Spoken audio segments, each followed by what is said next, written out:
Marc Dufour, vous lancez une association Montpellier 2024 Sud de France pour lancer une candidature de Montpellier aux Jeux Olympiques, mais Montpellier n'est pas capitale, Montpellier est une ville moyenne. Ben, écoutez, moi je pense que nous avons réfléchi avec tout le groupe Modène sur l'intérêt que pouvait avoir une candidature de Montpellier et de la région. En fait, le Comité international olympique s'est rendu compte que la course au gigantisme ces dernières années avait ses limites et que les grandes métropoles qui organisent les Jeux olympiques se trouvent dans des contraintes financières très importantes dues aux équipements en milieu urbain. Il est très difficile aujourd'hui de dégager les espaces nécessaires dans des grandes métropoles alors que c'est beaucoup plus facile sur un espace plus large comme la région. Un des principaux éléments retenus par le Comité olympique, c'est les facilités de déplacement. En 2024, on ira plus rapidement de Montpellier à Perpignan en TGV que de traverser Londres ou de traverser Pékin. Et c'est donc un élément fondamental. Notre région est riche d'équipements. Nous avons déjà tous les sites au niveau du nautisme, au niveau de beaucoup de sports, pour arriver à faire de ces Jeux olympiques des Jeux olympiques régionaux. Donc cette candidature est un projet auquel nous croyons beaucoup. Montpellier n'a pas les infrastructures économiques nécessaires. Attendez, de quoi parlons-nous ?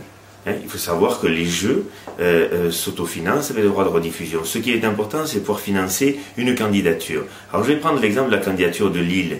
La candidature de Lille, c'était dans les années 90 pour une candidature aux Jeux Olympiques de 2004. Elle a coûté exactement 9 millions d'euros. Alors si on réactualise, on peut envisager 10-12 millions d'euros. Un tiers payé par l'État, un tiers payé par le privé, un tiers par les collectivités. Si nous les faisons au niveau régional, avec le conseil régional, les grandes métropoles, les grandes villes comme Montpellier, comme Perpignan, comme Carcassonne, comme toutes les capitales, comme Nîmes, et plus les départements, ça représente quelques centaines de milliers d'euros par an pour toutes ces collectivités, alors que les retombées en termes médiatiques et en termes de projets sont très conséquentes. À tout le moins, Montpellier n'a pas les infrastructures sportives. Ça, Mais nous avons déjà les infrastructures. Nous avons un très grand stade pour le stade Yves du Manoir pour le rugby, nous avons le grand stade de la Mosson, nous avons un certain nombre de grands équipements. Alors bien sûr, on n'a pas les 80 000 places. L'idée de notre projet, c'est un projet conçu dans une optique développement durable. Il faut un stade de 80 000 places dont après nous n'aurons plus besoin.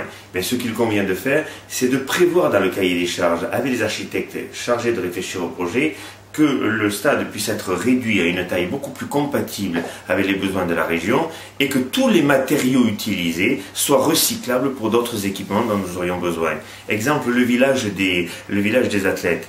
Il faut un village conséquent, et bien il faut qu'il soit intégré dans le plan campus, il puisse servir de cité universitaire, de logement pour les étudiants, dont on sait qu'ils font largement défaut pour Montpellier, qui va devenir une grande capitale en matière universitaire. Pour les hôtels, on ne va pas construire 5000 chambres qui seraient inutilisées tout le reste de l'année. Il faut faire venir des grands paquebots que l'on va mettre dans le port de Sète qu'on est en train d'élargir, et il y aura 2000, 3000, 4000, 5000 chambres à disposition de toutes les personnes qui viendront, tous les visiteurs qui viendront dans notre région pour ces Jeux Olympiques.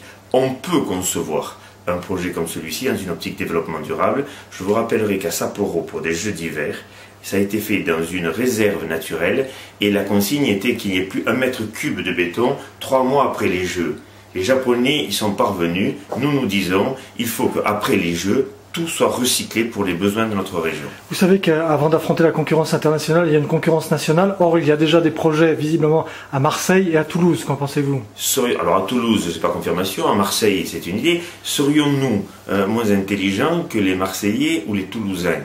Je pense qu'au contraire, c'est un élément de motivation. Quand je vois la façon dont l'État se comporte avec notre région, où ils arrêtent le TGV aux portes de notre région, quand Fillon et Sarkozy lancent les grands projets pour relancer la crise, Montpellier n'a que quelques miettes. Je pense qu'avec cette association, nous disons aux gens du Languedoc-Roussillon, levez-vous, montrez que vous prenez votre destin en main et commencez à rêver. Vous savez, c'est Shakespeare qui a dit « Ils n'ont pas réussi parce qu'ils n'ont pas commencé par rêver ». Alors je dis « Rêvons à cette candidature, elle fera naître des projets, elle transcende les clivages politiques, quelles que soient les villes de notre région, elle transcende les clivages sociaux, c'est toute une région qui se lève pour construire un projet d'avenir pour nos jeunes, avec tous les emplois que cela va susciter. À Lille, ils l'ont fait. Pierre Mauroy, qui était loin d'être quelqu'un d'inconséquent, s'est posé la question.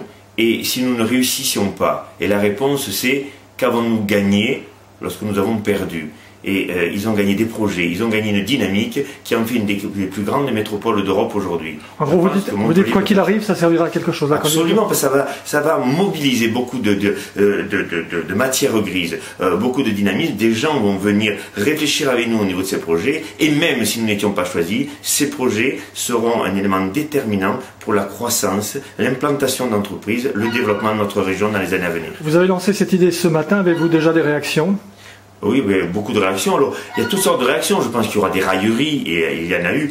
J'ai beaucoup étudié ce qui s'est passé lors de la candidature de Lille. Et ceux qui riaient au début étaient les premiers après à vouloir récupérer le projet sur un plan soit politique, soit économique. Je crois qu'il faut arriver à mobiliser. Nous allons rencontrer les responsables du comité olympique. Nous avons dans notre équipe Richard Maillet, qui est le responsable départemental du comité olympique. Nous allons avec lui rencontrer les responsables. Nous irons voir les villes organisatrices et nous allons monter progressivement le projet avec des partenaires privés et j'espère avec des partenaires collectivités territoriales.